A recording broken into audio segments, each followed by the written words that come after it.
नमस्कार, public news देख रहे हैं आप। पश्चिम बंगाल की राजनीति एक बार फिर उबाल पर है। चुनावी माहौल के बीच ममता बनर्जी और उनकी पार्टी टीएमसी खुद को घिरा हुआ महसूस कर रही है। दूसरी ओर इलेक्शन कमीशन ने इस बार ऐसी सख्ती दिखाई है कि राजनीतिक समीकरण पूरी तरह बदलते नजर आ रहे हैं। हालात ऐसे बन गए हैं कि ममता बनर्जी लगातार चुनाव आयोग पर आरोप लगा रही हैं, जबकि चुनाव आयोग अपने कदमों को निष्पक्ष और जरूरी बता रहा है। पश्चिम बंगाल की राजनीति में इस समय विक्टिम कार्ड और संवैधानिक सख्ती के बीच का संघर्ष चरम पर है। मुख्यमंत्री ममता बनर्जी जहां निर्वाचन आयोग पर पक्षपात के आरोप लगा रही हैं, वहीं चुनाव आयोग ने साफ कर दिया है कि चुनाव को हिंसा और प्रलोभन से मुक्त रखने के लिए वह किसी भी हद तक जाएगा।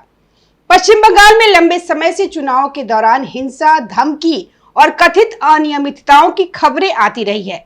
इस बार चुनाव आयोग ने पहले से ही सख्त रणनीति अपनाई है। सुरक्षा बलों की भारी तैनाती, संवेदनशील इलाकों की पहचान और नेताओं की गतिविधियों पर कड़ी निगरानी, ये सभी कदम इस दिशा में उठाए गए हैं।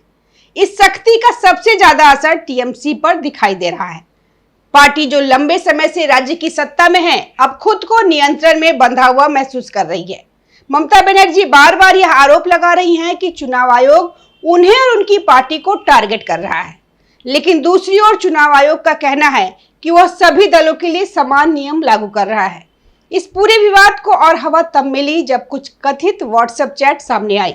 इन चैट्स में चुनाव आयोग के निर्देशों का जिक्र था, जिनमें अधिकारियों को कहा गया था कि वे नेताओं के साथ साथ उनके परिवार के सदस्यों पर भी नजर रखें।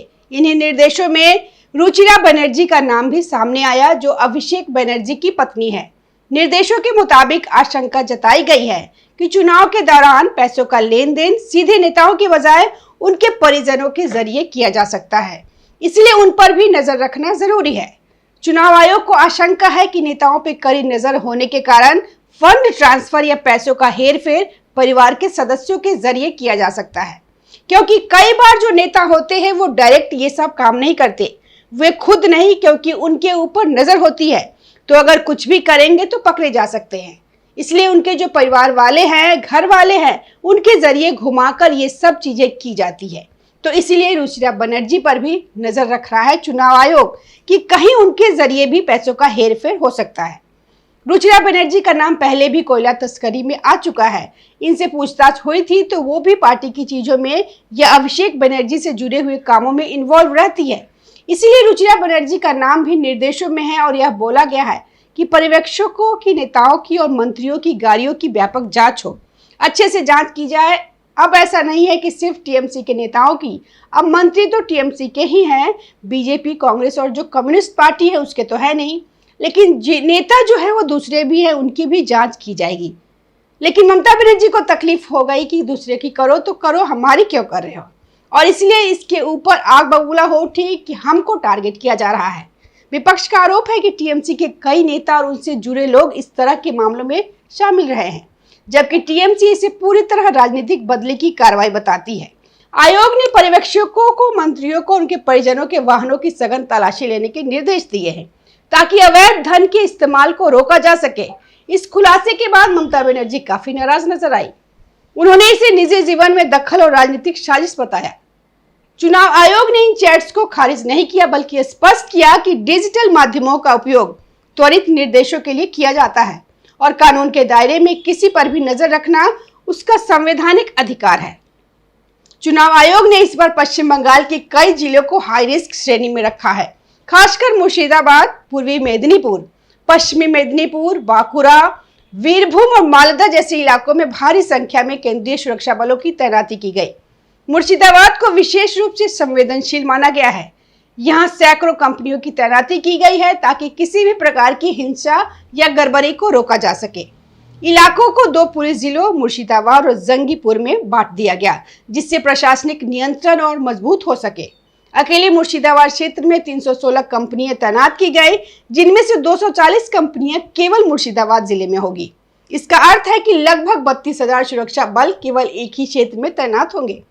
पूर्वी मेदिनीपुर में 243 कंपनियां, पश्चिमी मेदिनीपुर में 271 कंपनियां, मालदा और वीरभूम में क्रमशः 172 और 176 कंपनियां चुनाव आयोग ने अधिकारियों को निर्देश दिया है कि वे हर उस गतिविधि पर नजर रखें जहां से वोटरों को प्रभावित करने की कोशिश हो सकती है। आयोग ने न केवल रैलियों पर ही नहीं बल्कि सेवा के नाम पर चल रहे आयोजनों पर भी नजर रखने को कहा। चुनाव आयोग ने आशंका जताई है कि मतदान से ठीक पहले मेडिकल कैंप या रक्तदान शिविरों के जरिए नगद राशि या उपहार बांटे जा सकते हैं, इसलिए इन पे विशेष निगरानी रखी जा रही है। ममता बनर्जी इस पूरी स्थिति को राजनीतिक टारगेटिंग के रूप में पेश कर रही हैं। उनका कहना है कि चुनाव आयोग सिर्फ उनकी पार्टी को निशाना बना रहा है, जबकि अन्य दलों को नजरअंदाज किया जा रहा है। यह एक रणनीति भी हो सकती है, खुद को पीड़ित दिखाकर सहानुभूति हासिल करना। भारतीय राजनीति में यह तरीका कई बार अपनाया गया है, जहां नेता खुद को सिस्टम के खिलाफ लड़ने वाला बताते हैं।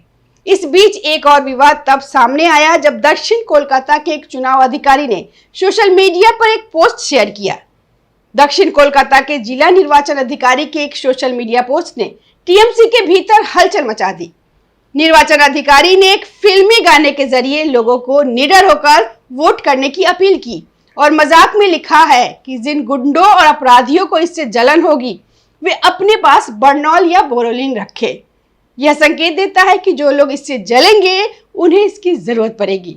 एक गाना है हम प्यार करने वाले दुनिया से ना डरने वाले, ये आमिर खान की किसी फिल्म का गाना है और उस गाने को उन्होंने पोस्ट करते हुए, उसका जो पोस्टर है वो डालते हुए उन्होंने लिखा कि लोग जो है, लोग माताएं बहनें जो निडरता के साथ, यानी कि जैसा कि गाने के बोल हम प्यार करने वाले दुनिया से ना डरने वाले, तो उन्होंने उस जोड़ते हुए लिखा कि लोग निडरता के साथ जाकर वोट करें और जो लोग इसके कारण गुस्से में होंगे, उन्हें बहुत जलन हो रही होगी, मन में आग लग रही होगी, तो वो अपने पास पर्याप्त मात्रा में बर्नॉल रखे या बोरोलिन रखे। तो उन्होंने लोगों में भरोसा भी जताया और एक मजाकिया अंदाज में कहा कि एक इस तरह से कहा कि हल्के फुल्के अंदाज में, जिससे लोगों को पढ़ने में इंटरेस्टिंग लगे और शेयर करे तो ज्यादा से ज्यादा लोगों तक पहुंचे। लेकिन ममता बनर्जी को ऐसा लगा कि यह बर्नॉल और बोरोलिन उन्हीं की पार्टी को दी जा रही है, वही जल रहे हैं।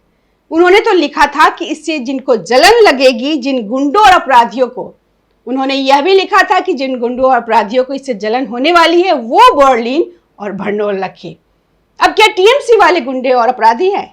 इसकी ये बात किसी और को बुरी क्यों नहीं लगी? यह ममता बनर्जी के टीएमसी वालों को ही क्यों बुरी लगी?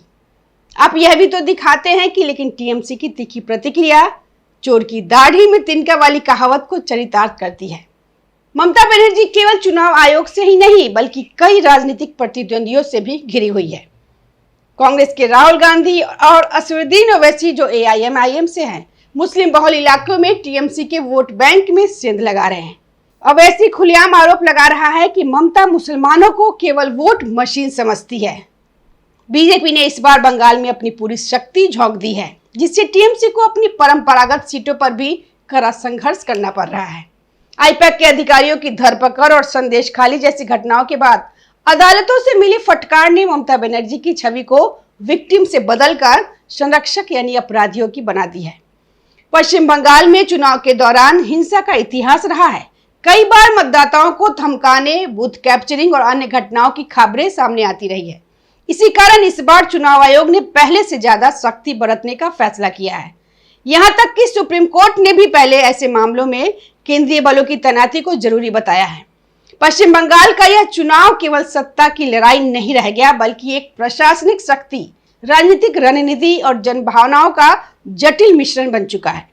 ममता बनर्जी का इस समय केवल एक ही चुनावी मुद्दा बचा है, चुनाव आयोग को खलनायक बनाना।